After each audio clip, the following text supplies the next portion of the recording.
বৃন্দাবন রম্য স্থান, দিব্য চিন্তামণি ধাম, রত্ন মন্দির মনোহার।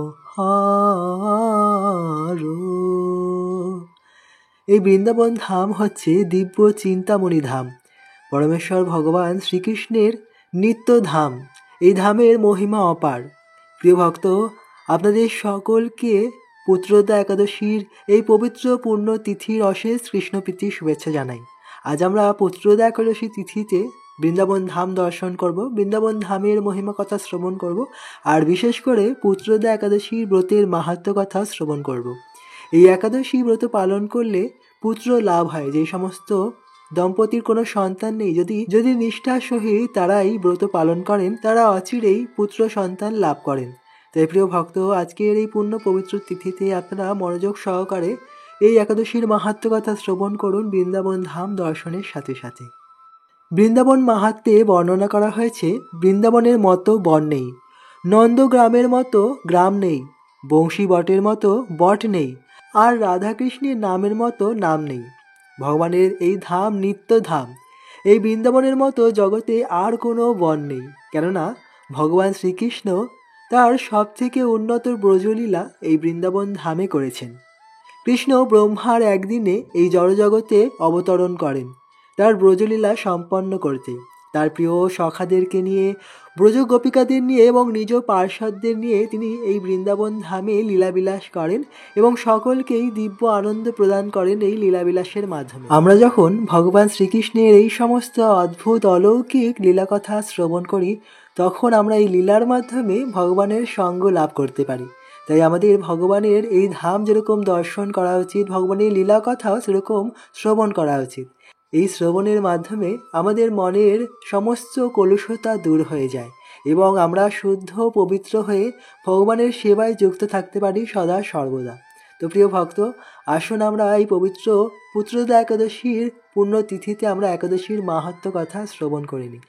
যুধিষ্ঠির বললেন, হে কৃষ্ণ, পৌষ মাসে শুক্লাপক্ষের একাদশীর নাম কি, বিধি বা কি?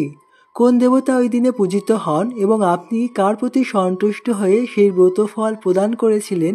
কৃপা করে আমাকে সবিস্তারে তা বলুন। শ্রীকৃষ্ণ বললেন, হে মহারাজ, এই একাদশী পুত্রদা নামে প্রসিদ্ধ। সর্বপাপ বিনাশিনী ও কামদা এই একাদশীর অধিষ্ঠাত্রী দেবতা হলেন সিদ্ধিদাতা নারায়ণ। ত্রিলোকে এর মতো শ্রেষ্ঠ ব্রত নেই। এই ব্রতকারীকে নারায়ণ বিদ্বান ও যশস্বী করে তোলেন। এখন আমার কাছে ব্রতের মাহাত্ম্য শ্রবণ করুন। ভদ্রবতী পুরীতে সুকেতুমান নামে এক রাজা ছিলেন। তার রানীর নাম ছিল শৈবা। রাজদম্পতি বেশ সুখেই দিনযাপন করছিলেন। বংশরক্ষার জন্য বহুদিন ধরে ধর্মকর্মের অনুষ্ঠান করেও যখন পুত্রলাভ হলো না, তখন রাজা দুশ্চিন্তায় কাতর হয়ে পড়লেন। তাই সকল ঐশ্বর্যবান হয়েও পুত্রহীন রাজার মনে কোনো সুখ ছিল না। তিনি ভাবতেন, পুত্রহীনের জন্ম বৃথা ও গৃহশূন্য। পিতৃদেব মানুষ্যলোকের কাছে যে ঋণ শাস্ত্রে উল্লেখ আছে, তা পুত্র বিনা পরিশোধ হয় না। পুত্রবান জনের এ জগতে যশ লাভ ও উত্তম গতি লাভ হয় এবং তাদের আয়ু, আরোগ্য, সম্পত্তি প্রভৃতি বিদ্যমান থাকে। নানা দুশ্চিন্তাগ্রস্ত রাজা আত্মহত্যা করবেন বলে স্থির করলেন, কিন্তু পরে বিচার করে দেখলেন আত্মহত্যা মহাপাপ। এর ফলে কেবল দেহেরই বিনাশ মাত্র হবে, কিন্তু আমার পুত্রহীনত্ব তো দূর হবে না। তারপর একদিন রাজা নিবিড় বনে গমন করলেন। বন ভ্রমণ করতে করতে দ্বীপ্রহর অতিক্রান্ত হলে রাজা ক্ষুধা তৃষ্ণায় অত্যন্ত কাতর হলেন। এদিক ওদিক জলাদির অনুসন্ধান করতে লাগলেন। তিনি চক্রবাক, রাজহংস এবং নানা রকম মাছে পরিপূর্ণ একটি মনোরম সরোবর দেখতে পেলেন। সরোবরের কাছে মুনিদের একটি আশ্রম ছিল। তিনি সেখানে উপস্থিত হলেন। সরোবর তীরে মুনিগণ বেদপাঠ করছিলেন। মুনিবৃন্দের শ্রীচরণে তিনি দণ্ডবৎ প্রণাম করলেন। মুনিগণ রাজাকে বললেন, হে মহারাজ, আমরা আপনার প্রতি প্রসন্ন হয়েছি। আপনার কি প্রার্থনা বলুন। রাজা বললেন, আপনারা কে এবং কি জন্যই বা এখানে সমবেত হয়েছেন? মুনিগণ বললেন, হে মহারাজ, আমরা বিশ্বদেব নামে প্রসিদ্ধ। এই সরোবরে স্নান করতে এসেছি। আজ থেকে 5 দিন পরেই মাঘ মাস আরম্ভ হবে। আজ পুত্রদা একাদশী তিথি। পুত্র দান করে বলেই এই একাদশীর নাম পুত্রদা। তাদের কথা শুনে রাজা বললেন, হে মুনিবৃন্দ, আমি অপুত্রক, তাই পুত্র কামনায় অধীর হয়ে পড়েছি। এখন আপনাদের দেখে আমার হৃদয়ে আশার সঞ্চার হয়েছে। এই দুর্ভাগা পুত্রহীনের প্রতি অনুগ্রহ করে একটি পুত্র প্রদান করুন। মুনিগণ বললেন, হে মহারাজ, আজ সেই পুত্রদা একাদশী তিথি, তাই এখনই আপনি এই ব্রত পালন করুন। ভগবান শ্রী কেশবের অনুগ্রহে অবশ্যই আপনার পুত্র লাভ হবে। মুনিদের কথা শোনার পর যথাবিধানে রাজা কেবল ফলমূলাদি আহার করে সেই ব্রত অনুষ্ঠান করলেন। দ্বাদশীর দিনে উপযুক্ত সময়ে শস্যাদি সহযোগে পালন করলেন। মুনিদের প্রণাম নিবেদন করে নিজ গৃহে ফিরে এলেন। ব্রত প্রভাবে রাজার যথাসময়ে একটি তেজস্বী পুত্র লাভ হলো। হে মহারাজ, এই ব্রত সকলেরই পালন করা কর্তব্য। মানব কল্যাণ কামনায় আপনার কাছে আমি এই ব্রত কথা বর্ণনা করলাম।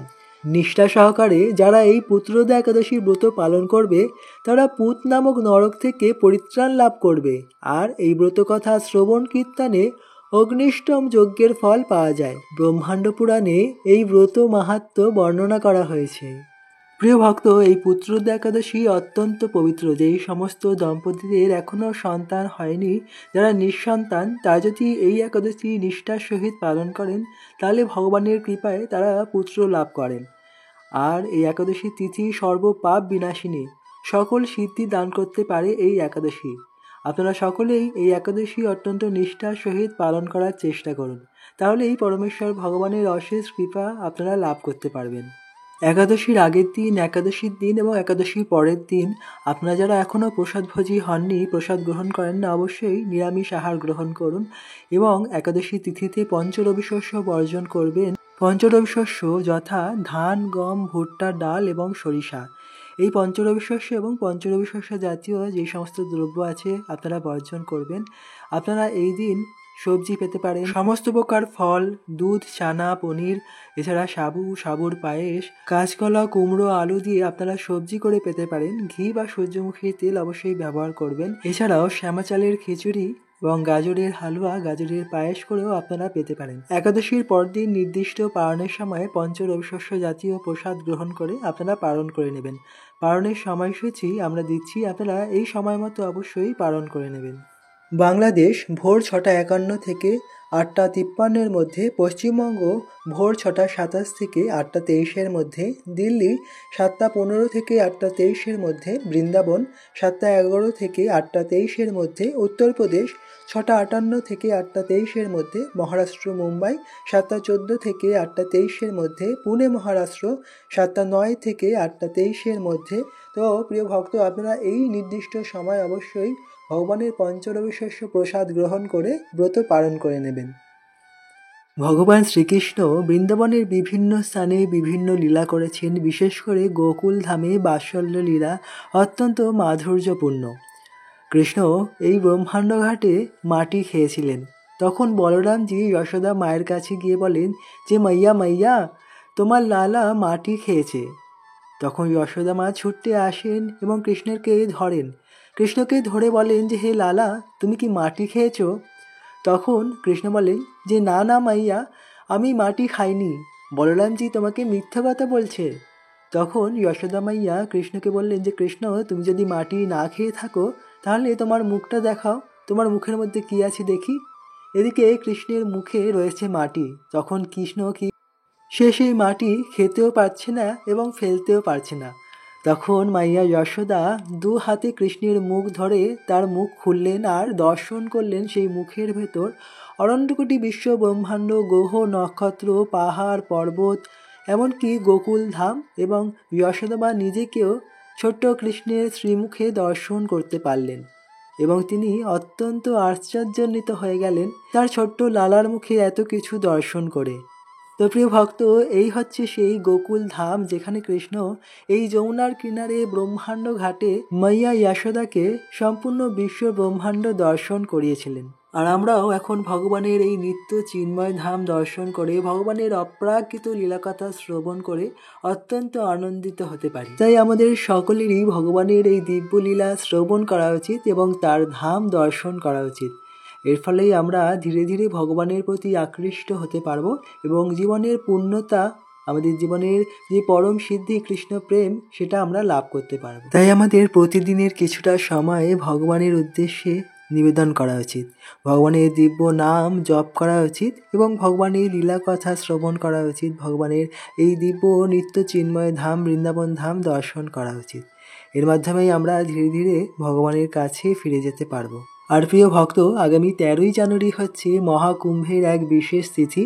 আপনারা যে যেখানে আছেন না কেন সেখানে থেকেই যদি আপনারা গঙ্গা, যমুনা এবং সরস্বতীর নদীর নাম উচ্চারণ করে আপনারা যদি স্নান করেন, তাহলে কুম্ভ স্নানের আপনারা কৃপা লাভ করতে পারবেন। এছাড়া পরের দিন হচ্ছে সংক্রান্তি। সংক্রান্তির দিনেও আপনারা মা গঙ্গার নাম উচ্চারণ করে যদি স্নান করেন, গঙ্গা গঙ্গা গঙ্গা বলে, তাহলে আপনারা সংক্রান্তির বিশেষ গঙ্গা মায়ের কৃপা লাভ করতে পারবেন। মা গঙ্গা এই দিন পশ্চিমবঙ্গের গঙ্গা সাগরের সঙ্গে এসে মিলিত হয়েছিলেন এবং সাগর মহারাজার 60,000 পুত্র তার কৃপার ফলে উদ্ধার লাভ হয়েছিল। তাই বিশেষ মাহাত্ম্য রয়েছে এই সংক্রান্তি। আর এই দিন থেকেই উত্তরায়ণ শুরু হয়। উত্তরায়ণ কালে ভগবানদের দিন হিসাবে গণ্য করা হয় এবং সকল দেবতারা এই দিনে জেগে ওঠেন। যেরকম দক্ষিণায়ন কালে ভগবানরা শুতে যান, কারণ সেই সময় থাকে ভগবানদের রাত্রি। তো এই উত্তরায়ণকালে ভীষ্মদেব তিনি স্বর্গে গমন করেছিলেন।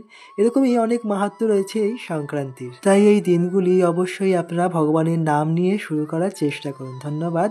হরে কৃষ্ণ কৃষ্ণ কৃষ্ণ হরে হরে, হরে রাম রাম রাম হরে হরে। হরে কৃষ্ণ। রাধে রাধে।